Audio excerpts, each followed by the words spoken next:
نحمده ونصلي على رسوله الكريم أما بعد أعوذ بالله من الشيطان الرجيم بسم الله الرحمن الرحيم يا أيها الذين آمنوا صلوا عليه وسلموا تسليما اللهم صل على سيدنا مولانا محمد وعلى آله মাওলানা মুহাম্মদ বিশ্ব পৃথিবীর যা কিছু আছে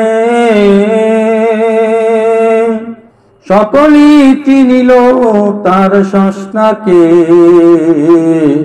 শুধুই মানুষ কেবলই বেহুশ না চিনিল তার স্রষ্টাকে আল্লাহুম্মা মাফুর দিয়া সাইয়্যিদিনা মাওলানা মুহাম্মদ ওয়া আলা আলিহি সাইয়্যিদিনা মাওলানা মুহাম্মদ প্রেমাগুনে জলে মরি ও হে আমার রব্বানা আমি যার প্রেমে পাগল সে তো সোনার মদিনায় আল্লাহুম্মা সাল্লি আলা সাইয়্যিদিনা মাওলানা মুহাম্মদ ওয়া আলা আলিহি সাইয়্যিদিনা মাওলানা মুহাম্মদ অচিন দেশের মানুষ তুমি এখন নাই তোমার মনেতে আবার তোমার পড়বে মনে যখন যাইবা কবরে আল্লাহুম্মা সাল্লি আলা সাইয়্যিদিনা মাওলানা মুহাম্মদ ওয়া আলা আলিহি সাইয়্যিদিনা মাওলানা মুহাম্মদ দাইনে মাটি বামে মাটি মাটির হবে বিছানা কবর হবে আসল বাড়ি জেনেও কি মন জানো না আল্লাহুম্মা সাল্লি আলা সাইয়্যিদিনা মাওলানা মুহাম্মদ ওয়া আলা আলিহি সাইয়্যিদিনা মাওলানা মুহাম্মদ সাল্লাল্লাহু আলাইহি ওয়াসাল্লাম। সম্মানিত হাজিরিন, আল্লাহর আশিকিন জাকিরিন মুহিব্বিন, আমার আত্মার আত্মীয় পরম আত্মীয়, আমার সম্মানিত শ্রদ্ধেয় আমার পীর ভাইয়েরা, আপনাদের সকলকে জানাই তালিম ইসলাম মানিকগঞ্জ দরবার শরীফের পক্ষ হতে, আমার শায়েখ ও মুর্শিদের পক্ষ হতে আন্তরিক মোবারকবাদ। সেই সাথে আপনাদের সকলকে জানাই কারওয়ান বাজার সিদ্দিকিয়া মুজাহিদ কমিটির পক্ষ হতে আন্তরিক মোবারকবাদ। আপনারা সকলে ভালো আছেন তো? আলহামদুলিল্লাহ। আলহামদুলিল্লাহ আলা কুল্লি হাল, সর্ব অবস্থায় আল্লাহর শুকরিয়া আদায় করতে হবে। তুমি যে হালে রেখেছো খোদা, হাজারো শুকরিয়া। তুমি আহার দিছো, পানি দিছো আল্লাহ করুণা করিয়া। না চাইতে চোখ আছে তাই অন্ধত্বের ব্যথা বুঝি নাই, প্রতি শ্বাসে করছো দয়া অলক্ষ্যে থাকিয়া। তুমি যে হালে রেখেছো খোদা, হাজারো শুকরিয়া। প্রতি শ্বাসে শ্বাসে অলক্ষ্যে থাকিয়া মহান মাবুদ, মহান মালিক আমাকে আপনাকে দয়া করতেছে কিনা, করতেছে কিনা? যদি এই শ্বাসটা যদি বন্ধ হইয়া যায়, তখন কি আমার নাম, আপনার নাম কি আব্দুর রহিম, আব্দুল করিম এগুলা থাকবে না? লাশ হবে, লাশ হইয়া যাবে। কথা ঠিক কিনা? মানুষের জীবনের সমাপ্তি ঘটে মৃত্যু নামক ইতি দিয়া। যেখান থেকে বান্দার শেষ হয়ে যায়, সেখান থেকেই কিন্তু আল্লাহ সুবহানাহু ওয়া তাআলা শুরু করেন। কথা ঠিক কিনা? আল্লাহ বলে, আমি বড় আউস কইরা, বড় শখ কইরা ওরে বান্দা তোমাদেরকে সৃষ্টি করছি, তোমাদেরকে সৃষ্টি করে দুনিয়াতে প্রেরণ করছি শুধু ভাত মাছ গোশ খাওয়ার জন্য না, দুনিয়াদারি করার জন্য না, স্ত্রী সন্তান তাদের ভালোবাসায় তুমি আটকে যাবা তার জন্য না, তুমি বছরে বছরে সন্তান জন্ম দেওয়াইবা কিংবা জন্ম দিবা তার জন্য না। আমি তোমারে সৃষ্টি করছি বড় আউস কইরা যে তুমি বান্দা, তোমার মাঝ দিয়া তুমি আমাকে প্রকাশিত করবা। আমি আল্লাহ আছি, আমি রব আছি, আমাকে চিনবা, আমার গোলামি করবা, আমার বন্ধুর তরিকা মোতাবেক তুমি তোমার জীবনকে পরিচালনা করবা। কন্যা সুবহানাল্লাহ। আজকের দুনিয়াতে আইসা মোহমায়ের জালে আটকায়া আমরা কিন্তু সেই মহান মালিক, মহান মাবুদরে ভুলে গেছি। কথা ঠিক কিনা? চোখের সামনে কত মানুষ মারা যাইতেছে, কত মানুষের মৃত্যুর সংবাদ আমরা শুনতে পাইতেছি, অমুকে নাই তমুকে নাই, কিন্তু কোনো না কোনো একদিন তো আমি এরকম থাকবো না, আমারও মৃত্যুর সংবাদটা কারো না কারো কানে পৌঁছায় যাব। এত কিছু জানলাম, এত কিছু শুনলাম, মানলাম কতটুকু, সেটাই হইলো সবচাইতে বড় কথা। জানলাম মানলাম না, এই জানার মাঝে কোনো ফায়দা নাই।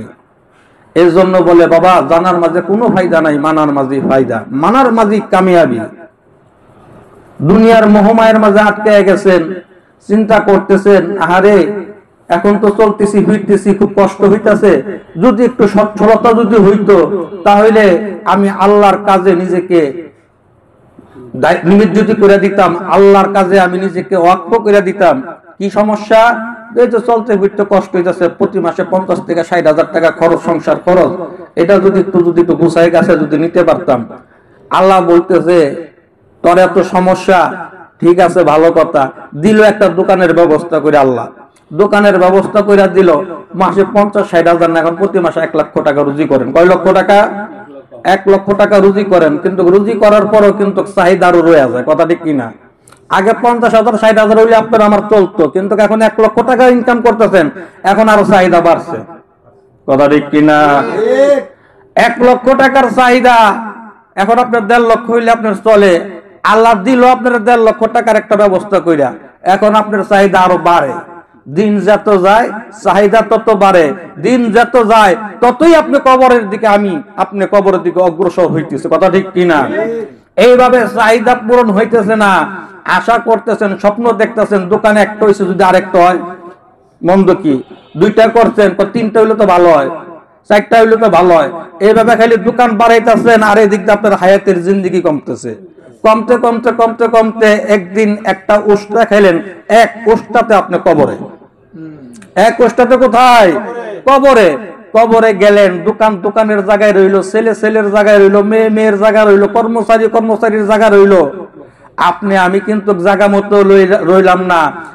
আপনি যেখানে যাওয়ার কথা ছিল, যেখানে থাকার কথা ছিল, সেখানেই কিন্তু ঠিক চলে গেছি। কথা ঠিক কিনা? তাহলে কিসের এত আয়োজন, এত আয়োজন, এত প্রয়োজন? এই আয়োজনও শেষ হবে না, প্রয়োজনও শেষ হবে না, কিন্তু আপনি মানুষ, আপনি শেষ হয়ে যাব। কবর নামক যে 3.5 হাত জায়গা আমার আপনার জন্য আল্লাহ তাআলা নির্ধারণ করে রাখছে, সেই কবরের মাঝে আমাকে আপনাকে যেতেই হবে। কথা ঠিক কিনা? আর কবরে যারা গেছে তারা কি আর ফিরে আসছে? যে আমাকে আল্লাহ 60 বছরের জিন্দেগি দিছো, 70 বছরের জিন্দেগি দিছো, আল্লাহকে বুঝতে পারি নাই, দুনিয়ার মোহমায়ার জালে আটকে গেছিলাম, স্ত্রী পুত্র সন্তানদের মাঝে আটকে গেছিলাম, আমি আল্লাহ বুঝতে পারি না, আমার আরেকবার সুযোগ দাও, আমি দুনিয়াতে যে শুধরাই আবার আমু। এরকম হয়েছে না? বড় দাদা গেছে ফিরে আসে নাই, বড় বাবা গেছে ফিরে আসে নাই, বাবা গেছে ফিরে আসে নাই, ভাই গেছে ফিরে আসে নাই, বন্ধু গেছে ফিরে আসে নাই, আমিও আপনি কোন না কোন একদিন চলে যাব, আর ফিরে আসা হবে না। সকালবেলা ঘুম থেকে উঠলাম, ওঠার পরে বিবি বলতেছে, স্বামী গো, ঘরের মাঝে তো তেল নাই, দামের মাঝে চাল নাই, ফ্রিজে মাছ নাই, ও স্বামী কি করব? স্বামী বলে, টেনশন কইরো না, বাজারের ব্যাগটা দিয়া দাও, আর কি কি লাগবে তুমি আমার লিস্ট কইরা দাও। এবার আমার আপনার বিবি বাজারের ব্যাগটা হাতে ধরাইয়া দিল, তেলের বোতলটা হাতে ধরাইয়া দিল, সাথে একটা বাজারের লিস্ট করে দিল। বন্ধুরা আমার গভীর মনোযোগ, বাসার থেকে বের হইয়া বাজারে আসলেন, আসার পরে দোকানে না যাইয়া আগে বাজারে গেছেন, তার কারণ যদি বাজার যদি না পাঠান, আপনার আমার বিবি কি রান্না করবে, দুপুরে বাচ্চারা কি খানা খাইবে, সেই টেনশন মাথার মাঝে। এবার কি করলেন, বাজারের ব্যাগ হাতে নিয়ে, তেলের বোতল হাতে নিয়ে বাজারে যাইয়া বাজার যা যা লাগে আপনি 1 মাসের বাজার আপনি করলেন, কইরা কি করলেন, রিক্সা দিয়া বাসায় নিয়ে গেলেন। এবারে বিবি ভাইয়া খুশি, ও স্বামী মাছ কত দিয়ে আনছো, গোস্ত এতুটি আনার দরকার কি, মুরগি এতুটি আনার দরকার কি, চাইলের বস্তা নিয়ে গেলেন, সমস্ত কিছু নিয়ে গেলেন।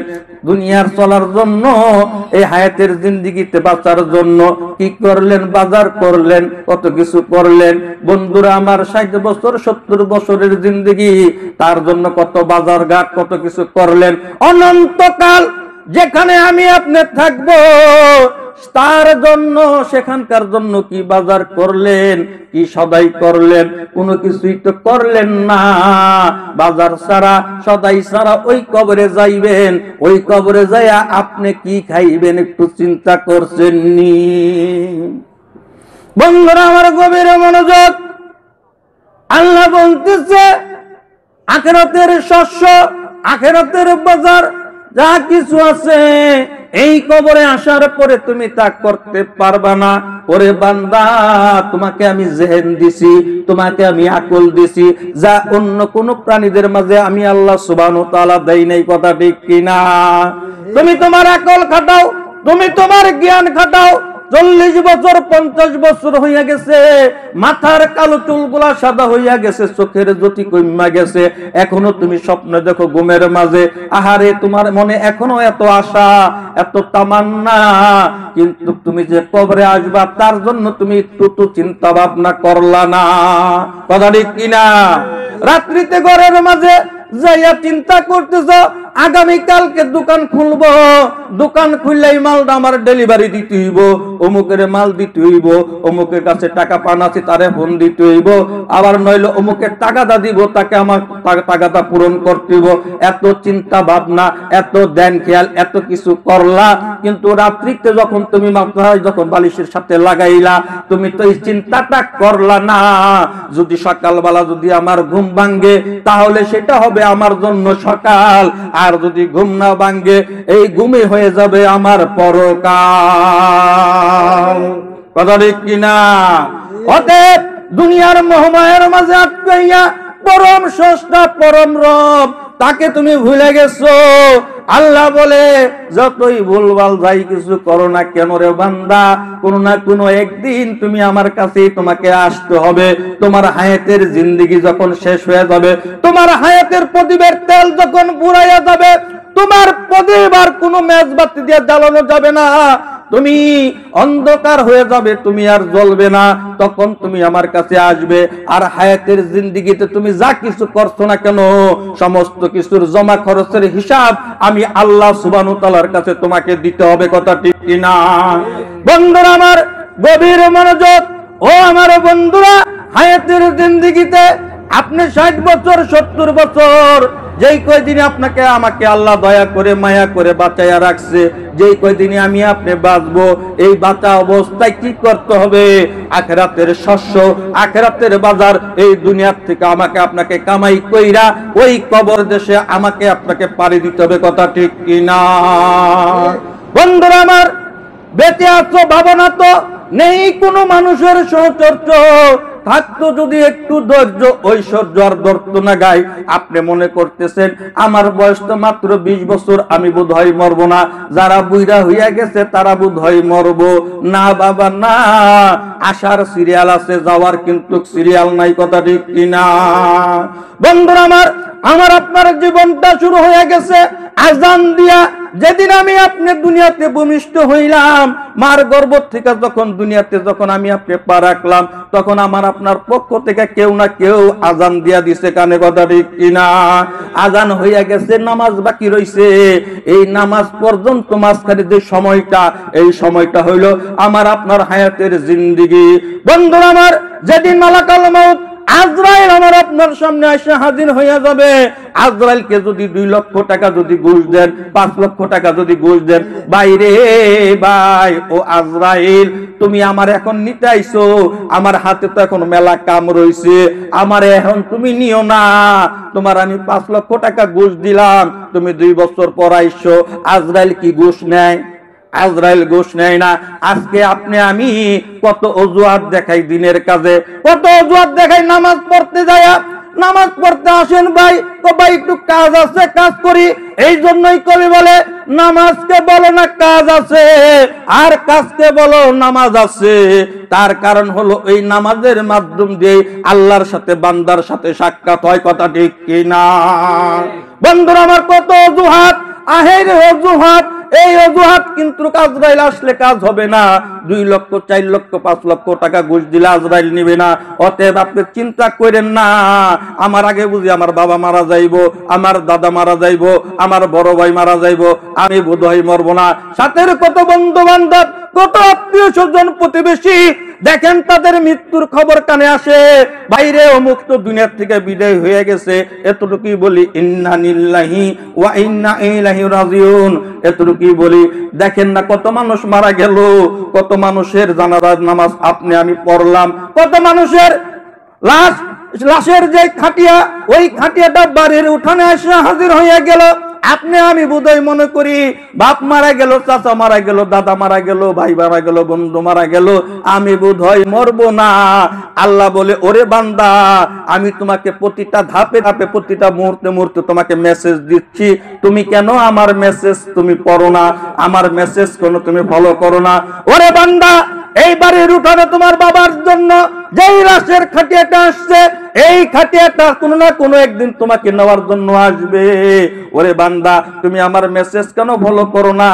দেখো না তোমার মাথার কালো চুল গোলা সাদা হইয়া গেছে, তুমি কি দেখো না তোমার কালো কালো দাড়িগুলা আস্তে আস্তে একটা দুইটা করে পাক ধরছে? অতএব এগুলা হলো আমার পক্ষ থেকে মেসেজ। তুমি কি দেখো না, তুমি কি দেখো না তোমার দৃষ্টি শক্তি দিন দিন কমতেছে, তোমার যৌবনে ভাটা লাগতেছে, তোমার শরীরের শক্তি ক্ষয় হইতেছে।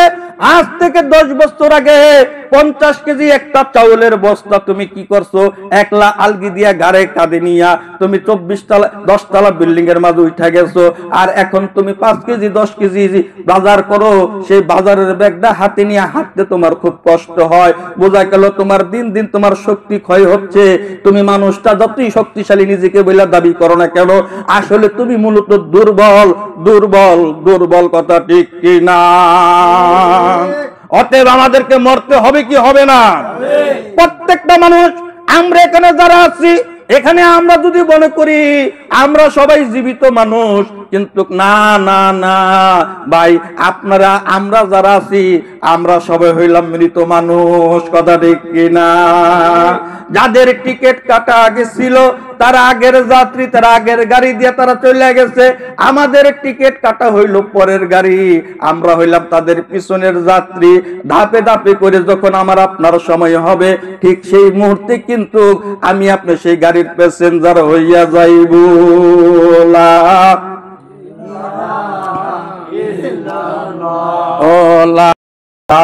ইলাহা ইল্লাল্লাহু মুহাম্মাদুর রাসূলুল্লাহ সাল্লাল্লাহু আলাইহি ওয়াসাল্লাম। বেজার হইছেন না পুরো আপনারা সবাই? মরণ তো লাগবেই, কুল্লু নাফসিন যায়কাতুল মাউত। প্রত্যেক প্রাণীকে মৃত্যুর পেয়ালায় চুমুক দিতে হবে। মৃত্যুর স্বাদ আমাকে আপনাকে সকলকেই গ্রহণ করতে হবে। সমস্ত কিছু থেকে বাঁচতে পারবেন, পলাইতে পারবেন, লুকাইতে পারবেন। মৃত্যুর থেকে কি লুকানো যাবে? পলায়ন করা যাবে? পলায়ন করা যাবে না। যেহেতু আমাকে আপনাকে মরতে হবেই, এই যে এত কিছু লড়াই, এত যুদ্ধ কিসের জন্য? বাঁচার জন্য। কিসের জন্য? বাঁচার জন্য এত লড়াই, এত যুদ্ধ। কিন্তু এরপরে কি সেই মৃত্যু থেকে কি বাঁচা যায়? কোন না কোনো এক সময়, কোন না কোনো একদিন আমার আপনার নাম কি হবে? লাশ। লাশ। অতএব মরার আগে আমাকে আপনাকে কি করতে হবে? মরতে হবে। মরার আগে মরতে হবে। মরার আগে যে ব্যক্তি মরতে পারছে তার মরণের আর কোনো ব্যথা থাকে না, মরণের কোনো ভয়ও থাকে না। সুবহানাল্লাহ। কবেন হুজুর মরার আগে বা কেমনে মরে? মরার আগে কেমনে মরে তার হিসাবপত্র যদি মিলাইতে পারেন তাহলে দেখবেন মরতে পারবেন। কিভাবে মরবেন? আপনার ইচ্ছা, আপনার মত, আপনার পথ, আপনার যা কিছু আছে সমস্ত কিছু একজনের কাছে সোপর্দ করে আপনি আত্মসমর্পণ করলেন। করার পরে সে যেভাবে আপনাকে চালাবে, যেভাবে আপনাকে নাড়াবে, তার কথা মতো আপনি উঠবেন, বসবেন, চলবেন। তাহলে বোঝা গেল কি আপনার ইচ্ছা শক্তিকে তার কাছে আপনি কি করলেন? বিক্রি করে দিলেন। তখন সে যদি আপনাকে যেভাবে নাড়ায় সেভাবে নড়েন, আর যেভাবে চালায় সেভাবে যদি চলেন, তাহলে আপনার দুনিয়া তো আপনি কামিয়াবি, আখিরাত তো আপনি কামিয়াবি। কন্যা সুবহানাল্লাহ। আপনি আমি একটা দোকানের কর্মচারী, দোকানদারি করতেছি, ভাইও দুস্থ বুজুর্গ, সেই দোকানের মালিক আমাকে আপনাকে যা বলে তা শুনতে হয় কি হয় না? হয় কি হয় না? যদি বলে এখন তুমি চা নিয়ে আসো, আমার আপনার কি করি? তাড়াতাড়ি যা চা নিয়ে আসি। যদি বলে এই গ্লাসটা মুছো, গ্লাসটা মুছতে হয়। যদি বলে এই কার্টনটা তুমি 2 তলায় লইয়া যাও, 2 তলা লইয়া যাইতে হয়। যদি মালিকরে যদি বলে আমি গ্লাস মুছতে পারুম না, চা আনতে পারুম না, এই কার্টনটা লইয়া 2 তলা যাইতে পারুম না, মালিক কি আমার আপনার প্রতি সন্তুষ্ট থাকবো? রাজি থাকবো? বেতন কি ঠিক মতো দিব? আমার আপনার চাকরি কি থাকবো? বন্ধুরা আমার গভীরে মনোযোগ। দুনিয়ার সাধারণ একটা চাকরি করি, যে দোকানে যে মালিকের আন্ডারে তার হুকুম যদি তরক করি, সেই মালিক আমাকে আপনাকে মাস শেষে বেতন দিবে না, আমাকে আপনাকে চাকরিতে রাখবে না। তাহলে বোঝা গেল যেই মালিক আমাকে আপনাকে দুনিয়াতে প্রেরণ করেছেন, 40 বছর, 50 বছর, 60 বছর, 70 বছর হায়াতের জিন্দেগি পাঠাইয়া দিছে, বানায় দিয়া আমাকে আপনাকে দুনিয়াতে প্রেরণ করলেন, সেই মালিকের হুকুম কত তরক করতেছি। এক বলা কি আমার সেই মালিক আমাকে আপনাকে না খাওয়াইয়া রাখছে? কথা কন। আমার আল্লাহ কি আমাকে আপনাকে না খাওয়াইয়া রাখছে? সূর্যের আলোরে কি বলছে? ওরে সূর্যের আলো, আমার এই নাফরমান বান্দারে তুমি সূর্যের আলো দিও না। আল্লাহ কি বলছে? চাঁদরে, ও চাঁদরে, চাঁদরে তোমার কিরণ, তোমার আলো আমার এই নাফরমান বান্দার ঘরে তুমি দিও না। আমার আল্লাহ বলতেছে আমার বান্দা যতই ভুল করুক, যতই কিছুই করুক, একটা সময় তার বুঝ আসবে। আর বুঝ আসার পরে সে যখন আমার কাছে খালেস নিয়তে খাস করে তওবা করবে, বলবে আস্তাগফিরুল্লাহ, আল্লাহ বুঝি নাই, তোমারে চিনি নাই, তুমি যে আমার মালিক ছিলা, তুমি যে আমার রব ছিলা। ওগো আল্লাহ, দুনিয়ার গোলামি করতে করতে তোমার গোলামির কথা ভুলে গেছি। প্রভু আমি এখন উপলব্ধি করতেছি তুমি ছাড়া কোনো ইলাহ নাই, তুমি ছাড়া কোনো রব নাই, তুমি ছাড়া কোনো মাবুদ নাই। আল্লাহ গো, দয়া করে মায়া করে তোমার এই নাফরমান বান্দার তওবাটাকে কবুল করো, আর তোমার কুদরতি পায়ে আমারে তুমি গোলাম হিসাবে কবুল করে নাও। আল্লাহ বলবে ওরে বান্দা, তুই যতই অন্যায় অপরাধ করছস না কেন, তুই যখন আমার একবার আল্লাহ কইয়া ডাক দিছস, আমার কুদরত এত গরিব হইয়া গেছে, আমি তোর প্রতি দয়ার নজরে, রহমতের নজরে তাকাইয়া আমার কুদরতি বুকে তোরে আমি টাইনা নিছি। কন্যা সুবহানাল্লাহ।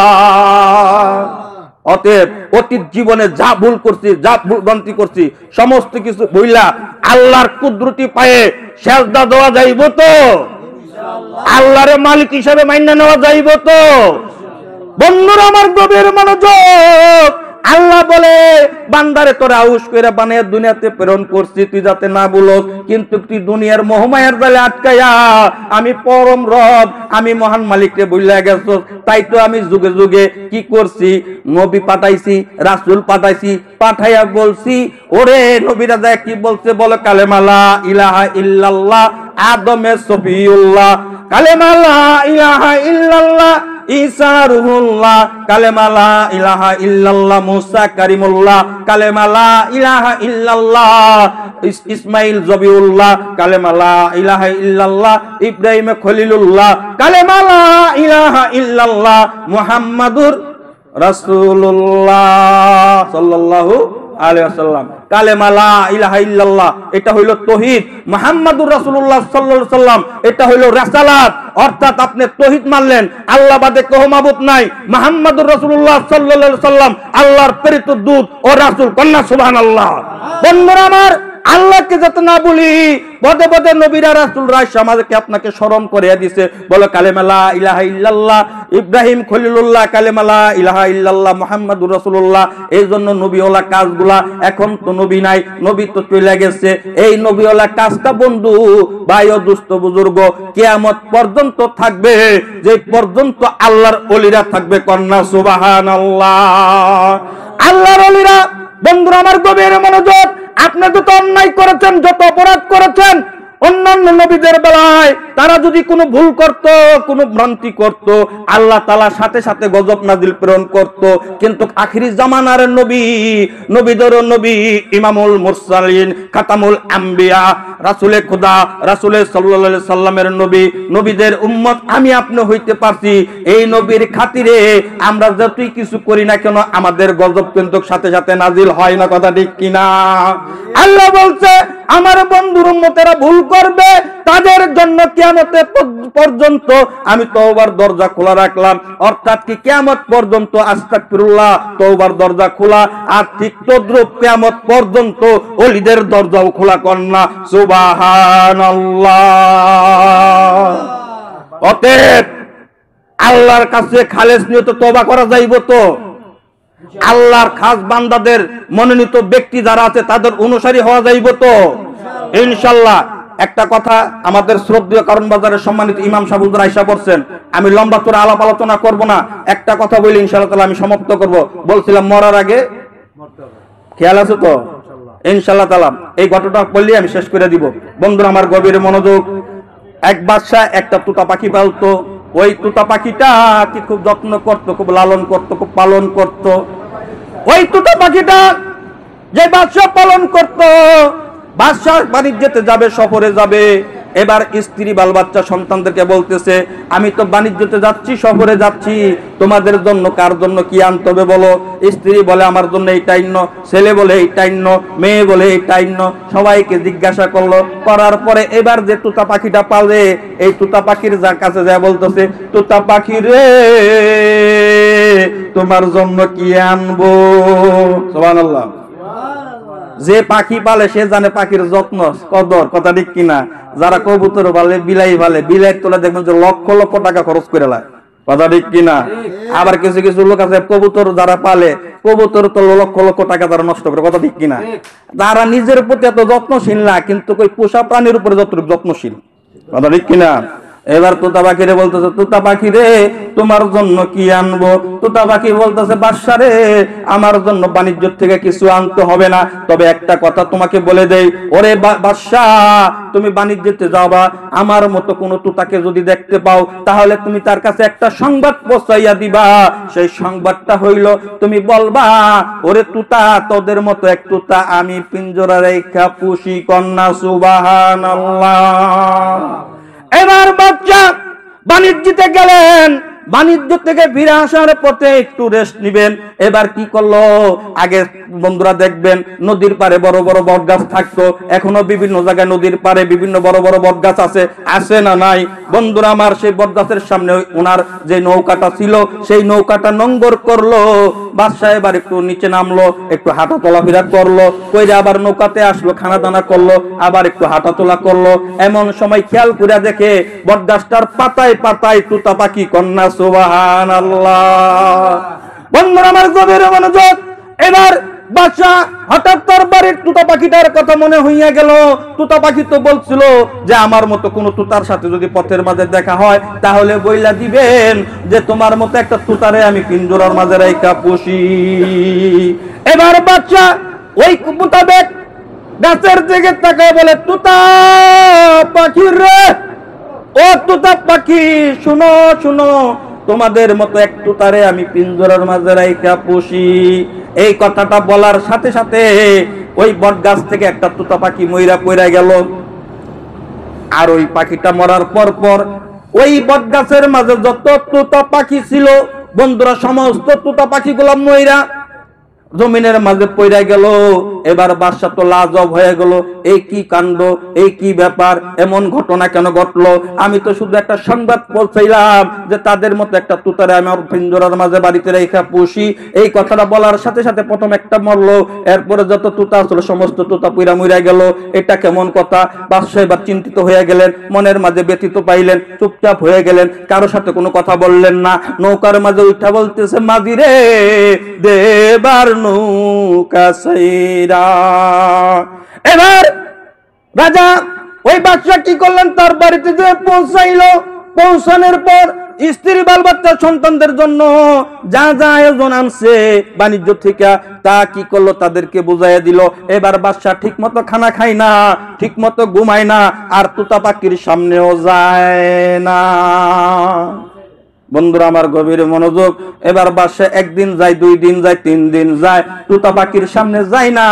আর তুতা পাখিও বলে যে বাদশা আমার এত আদর করতে, এত যত্ন করতে, এত ভালোবাসতো, যে বাদশা আমার এক না খাওয়াইয়া খাইতো না, ওই বাচ্চা আজকে 3টা দিন হয়ে গেল বাণিজ্য থেকে আসছে, কিন্তু আমার সাথে দেখা দেয় না। ঘটনাটা কি, কারবারটা কি?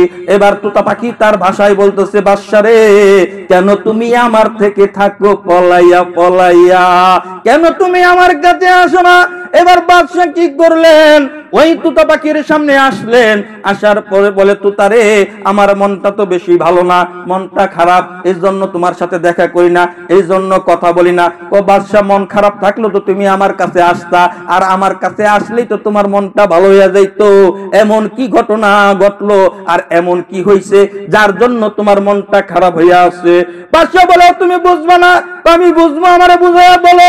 কতটা কি বলবো শুনো, তুমি যে আমাকে একটা সংবাদ দিয়েছিলা পৌঁছায় দিতে তোমাদের মতো কোন তুতার কাছে, আমি আসার পথে নোংর গাড়লাম বটগাছের নিজে, দেখি বটগাছের পাতায় পাতায় তোমার মতো অনেক হাজারে হাজারে তুতা। আমি কি করলাম, তোমার সংবাদটা ওই বটগাছের তুতার নিকট পৌঁছাইয়া দিলাম। প্রথমে দেখলাম একটা তুতা মইরা পইরা গেল জমিনের মাঝে, আর এর সাথে সাথে বটগাছের মাঝে যত তুতা পাখি আছিল সমস্ত তুতা পাখি কি করলো, মইরা জমিনে পইরা গেল। তাই দেখি আমার মনটা খারাপ হয়ে গেল তুতারে, এই জন্য তোমার কাছে আসি না। এই কথাটা শোনার সাথে সাথে পিঞ্জরার মাঝে যে তুতা পাখিটা ছিল ওই পাখিটাও মইরা গেল। কিসে মইরা গেছে। এবার বাদশা বলে, ব্যাপার কি? সংবাদ পৌঁছলাম বটগাছে মইরা পইরা গেছে, এই কথা আবার এখানে কইছি, এটাও মইরা গেছে। ঘটনা কি? ব্যথার উপরে ব্যথার উপরে ব্যথা, এই সুখ তার মাইনা নেওয়া যায় না। বাদশা জোর জোর করে 2টা চোখের পানিতে বক্ষ জমিন বাসাইতাছে। ও বন্ধুরা, এবার কি করলেন, ওনার এক সিপাহ সালারে ডাক দেয়া বলতেছে, সিপাহী সালারে ওইটা তো মইরা গেছে, এটাকে তার পিঞ্জরার মাঝে আটকে রাখা যাবে না, কি করবা? ওই বাগানের মাঝে একটু মাটি গর্ত কইরা তাকে তুমি দাফন করে দাও। বন্ধুরা আমার গভীর মনোযোগ। এবার কি করলেন সিপাহী সালার, কি করলেন, ওই পাখিটা নিয়ে কি করলেন, বাগানের মাঝে গর্ত কইরা ওই পাখিটাকে যখন মাটি দিতে যাইব, ওই সময় সিপাহী সালার হাত থেকে ওই তোতা পাখিটা উড়াল দিয়ে একটা গাছের আগায় যা বসে গেছে। কন্যা সুবহানাল্লাহ। বন্ধুরা আমার গভীর মনোযোগ। এবার সিপাহী সালার বলতেছে, ঘটনা কি আশ্চর্যের বিষয়, মরা পাখি যেতে হইল কিভাবে?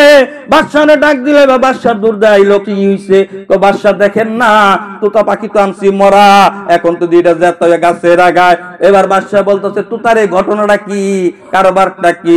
বাদশা, তুমি বুঝো না, আমি তো উড়ন্ত পাখি, আমার শোভা হইল আকাশে, পিঞ্জরার মাঝে না। তুমি আমার আটকে রাখছো, আমার কাছে ভালো লাগে না, আমি এখান থেকে মুক্তি চাই। কিভাবে মুক্তি পাইতে পারি? মুক্তি পাওয়ার রাস্তা তো আমার জানা নাই, এই জন্য তোমাকে বলছি আমার মতো কোনো তো তার সাথে যদি পথে দেখা হয় তারে তুমি বললো তুমি পিঞ্জরার মাঝে তুমি আমাকে লালন পালন করো, পুষো।